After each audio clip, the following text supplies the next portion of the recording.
Welcome to the Crunch McDabbles Show. I'm your host, Crunch McDabbles. This is the only show that's your choice for the big nerd voice. Today's show, the Toxicologist. This is the doctor you really don't want to see, right behind the proctologist. The Toxicologist, you don't want to see him because he might poison you with some kind of horrible affliction. But why make a toxicologist? Well, I've got your reasons right here. First of all, it really lends itself to better defense. Whether you're making a ranged toxicologist or whether you want to get right in there in some melee, the bulk of your damage is going to be from your poisons, which means you don't need a super high strength. Sure, some strength is going to be helpful if you can afford it, but if you can't, you can always let your poison do the talking, and just work on your dexterity to hit and use a finesse weapon. And that extra dexterity, it's going to help your armor class and your reflex saves. Second, poison is really nasty. Anybody who has ever had the poison condition and flubbed a couple saves knows this. Things can start going pear-shaped really fast when poison is involved. You can take damage on your initial exposure, and then you take damage again at the end of your turn. So poison turns into this double tap of doom. If you're wondering where the rule for this is, it comes from the end of your turn section in the core rulebook on page 469. A poison stage says it lasts for 1 round, but it isn't calculated from when you were afflicted. Instead, it's calculated from the end of your turn. So if you're poisoned, you have a chance to shake it off at the end of your turn, which is good, but this also means you might not shake it off. And if you move to a new poison stage, you always take the effects of the poison at that stage, and this means you could take more damage. Furthermore, poison is the only affliction where multiple exposures from the same poison can increase your stage. Diseases and curses don't do this. Multiple exposures to those things don't do anything. But with poison, that sweet, sweet poison, you can hit them with the same poison over and over again, and they can take damage on a failed save. The failed save actually increases the stage that they're at, making multiple exposures potentially worse, because they always take the damage when they move to a new stage. And even if they're at the max stage, they'll just retake that damage for that maximum stage. And if they make their save, it just affects that new exposure. It doesn't help them get rid of the poison they're already affected by. So pour in all those attacks you can with that poison, because multiple exposures are going to be the way to go. Several other classes use poisons. They're going to be the rogues, the assassins, the poisoners, and the drow shootists. So is the toxicologist any good at poison? And the answer is, yeah, in fact, they're the best, and it's not even really close. Let's look at it and look at what you get right at first level. 2 things. First, you're able to poison a weapon as a single action instead of 2 actions. How good is this? Well, it means right at first level you can do your turn of death, which is draw poison, poison your weapon, and stab with it. Your stab is made without a multiple attack penalty. If it hits, the target makes a save from the initial exposure. If it fails, it takes poison damage, and it has to save again at the end of its turn. And then on the next round, you do your turn of death again, attacking them with no multiple attack penalty, and compounding the damage with multiple exposures.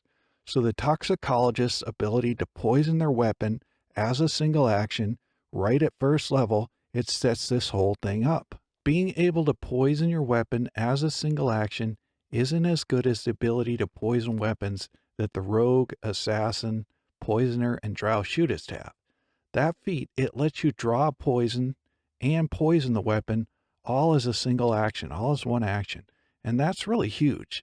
The drawback is that you kind of have to interpret this feat. Apparently, this is a shorter-lived version of poisoning your weapon that only lasts until the end of your next turn. So let's leave it at that.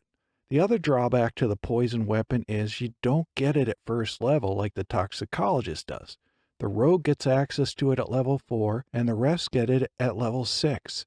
So that's a lot of levels that the toxicologist is out there churning out their turn of death. But when the other classes get the poison weapon, they get this slightly better version of this ability. So the toxicologist has a couple of ways to deal with this. For one, they could multi-class into a poisoner or a shootist or a rogue or an assassin. The problem with this is, where do you add in the feats?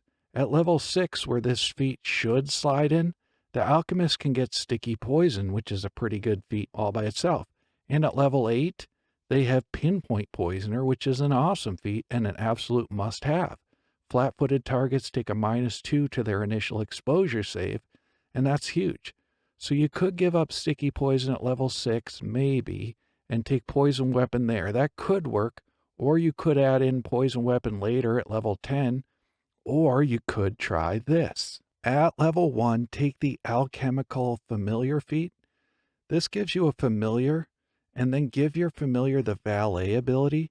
And now with a single command action, it puts 2 items in your hand, and it can hand you them at any point during your turn. It's basically a 2-for-1, and it will help you with your action economy. You can command the familiar as one action, the familiar hands you a poison, you poison your weapon as a second action, and then you strike. And then you have the familiar hand you another poison, or whatever you might want, like maybe an elixir of life. And then the next round, you don't have to draw another poison. It's already in your hand. So it does help a little, although it's still not as good as the poison weapon feat. But the alchemical familiar you can get at level 1 and sticky poison at level 6. When you put these two together, it probably works out about as good as the poison weapon feat on its own. With sticky poison, if you get on a hot streak on your flat checks, you could make all kinds of attacks without having to spend an action poisoning your weapon. But also at first level, you get this other great ability.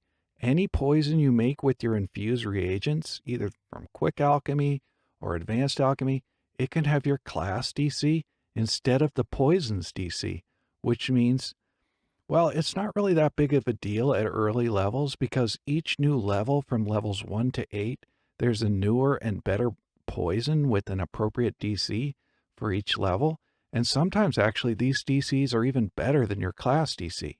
But if for some reason you wanted to use a lower level poison, like say a hunting spider venom because you wanted to give the target flat-footed and clumsy, which is a good combination, well, this allows you to use it at any level and it will always have your class DC. So this is a good ability. At higher levels, it's more useful because there are no common injury poisons at level 9, 11, 12, 14, 15, 17, 18, 19, or 20. So being able to use a lower level poison, but still have your class DC, it's going to be really important at those higher levels. And again, this ability is completely unique to alchemists. Rogues, poisoners, assassins, and drow shooters, they don't get anything like this. They just have to deal with whatever the DC is on the poison they have. The toxicologist always has the best DC on their poisons. The best DC is going to mean more failed saving throws, more damage, more things are going to go pear-shaped, and that's what you want. This is really what makes the toxicologist the king of poisoning. It's the tyrant king of poisons. So that's why the toxicologists are great. But if you move on to level 13, the toxicologist gets this ability to use 2 poisons on 1 weapon. It's a double poison. Yes, this still takes an action for each poison, so it's going to be extra actions to set this one up, and it uses up 2 poisons, so it's going to go through a lot of poisons. And they can't be poisons from your perpetual infusions either. You know how I know that? Because I read the sentence 427 times before it finally made sense. And you can't use the poisons made without spending a batch of infused reagents via perpetual infusion. What? It's like I have to get inside some other nerd's brain to understand what this means. You can't use the poisons made without spending a batch of infused reagents via perpetual infusions. I'm not sure why it's written like this. It has too many negatives. You can't use the poisons made without spending a batch of infused reagents. In other words, you have to use poisons that use infused reagents. I think that's what that means. So perpetual infusions won't work. So it makes more sense to me if they just said that. You can't use poisons made from perpetual infusions. But they didn't. Actually, the first part of that sentence is kind of wonky too. The 2 poisons can be up to 6 levels lower than your level. So the 2 poisons can be up to 6 levels lower than your level, but do they have to be? I mean, yes, of course they have to, but do they? I mean, they can be. They could also be my level, or they could be some other level. Rules is written, it doesn't say you have to be. It just says they can be. Okay, I'm done making trouble. Is the double poison any good? It takes more actions, but yeah, it's pretty good. Even with the poison 6 levels lower, or that may be 6 levels lower, at level 14 you could combine a wyvern poison or a wyvern poison. However you prefer to say that, it's fine with me. Wyvern poison is your nice damaging poison you get at level 8. You combine that with some giant wasp venom, and at stage 1 it deals 76 poison damage and makes them clumsy 1. That's a nice combo. And at stage 2 it deals 96 poison damage and makes them clumsy 2. That's minus 2 AC. And at stage 3 it deals 12d6 poison damage and makes them clumsy 2. So that's nasty. But it's worse too, because remember, if they're afflicted by your poison, they have to save again at the end of their turn. So a worst case scenario with a critical failure and another failure on their turn, it could deal 21d6 poison damage and make them clumsy 2, all with one strike made without a multiple attack penalty. So that's pretty good. Now this kind of pecks around the corner of the bigger question we're wondering here. How good is the poison damage? Since it does have the potential to hit 2 times in 1 round, and since it's the only affliction that multiple exposures from the same poison can force you to save again, and a failure makes you increase your stage and take the damage for that stage, this means there's a lot of incentive to keep hitting a target with the same poison, even if they're at the highest stage, because even at that highest stage, a failure means they have to take the highest stage again. Yes, but what does this translate to in damage? To try and figure this out, I came up with this spreadsheet. And keep in mind, this spreadsheet, for one, it doesn't include the weapon damage. It's just the poison damage in the first round. And 2, since the poison is cumulative, the next round and the subsequent rounds could be significantly worse than this. But all that just gets kind of complicated to map it all out, and this is going to be complicated enough to try and explain. So let's just look at this first round, and then we'll see what we can glean from this, what we can take away from this. You can see at the left here, we enter in our percent that the enemy makes their save. So on average, this would be somewhere around 50%. Take this first level scenario. A goblin warrior with a +5 fortitude save versus a giant centipede venom with a DC of 17, then that goblin would save on a 12 or better, giving them a 40% chance to save. So we enter 40% in up here. Next, we enter in the average damage at the 3 stages. At stage 1, it's 1d6 poison damage, so we put 3.5 in there. At stage 2, it's 1d8 poison damage, so we put 4.5 in there. And at stage 3, it's 1d12 poison damage, so we put 6.5 in there. So this middle box calculates what happens on the initial exposure. There's a 40% chance they save taking no damage. There's a 50% chance they fail their save taking stage 1 damage, but since this only happens 50% of the time, we only take 50% of the stage 1 damage. And then there's a 10% chance they'll critically fail taking stage 2 damage, but since it only happens 10% of the time, we only take 10% of that stage 2 damage, for a total of 2.2 average damage added in, which really, that's not bad at first level, adding in 2.2 average damage. And then the magic happens. It's not really magic, actually, it's alchemy. Then the alchemy happens. At the end of the goblin's turn, they make a save again. Now, if they made their first save, they don't save again, they don't take any damage. And that happens 40% of the time. But what happens the other 60% of the time? Well, there are a lot of possibilities, and we calculate out the likelihood of each one and add in the corresponding damage. For example, if they failed their first save, but made their second save on their turn, they also don't take damage because they're cured and have removed the poison. This happens 50% from the original save times the 40% on the new save for a total of 20% of the time. And we just go right on down, calculating out all the possibilities, how likely they are, and then add in the corresponding damage. And we get a total of 2 average damage added in occurring on the goblin's turn, and then we add those both together for a total of 4.2 average poison damage added into our attack on that first round. And that's actually pretty good damage, right? It doesn't include weapon damage, and in subsequent rounds, assuming we keep pouring in poison, things are going to get worse and worse, as we have the potential to push them to higher and higher stages, and keep them there. And just to play around with the numbers a little bit here, let's say the monster has a better fortitude save. So let's move the percent, say, up to 50%. So that's a dead even. And then let's see what happens. The damage goes down to 3.1, which still isn't terrible. And if we improve it even more, say they're making their save 60% of the time, which is pretty tough. That would be a high fortitude save monster.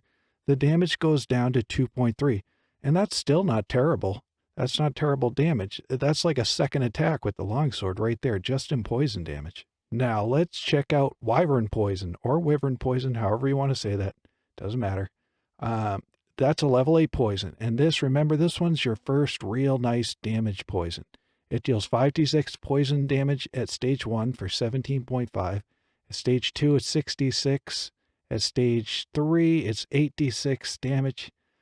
So we add those in with the 40% chance to save. The poison damage adds in 19.8 damage in that round, which is great.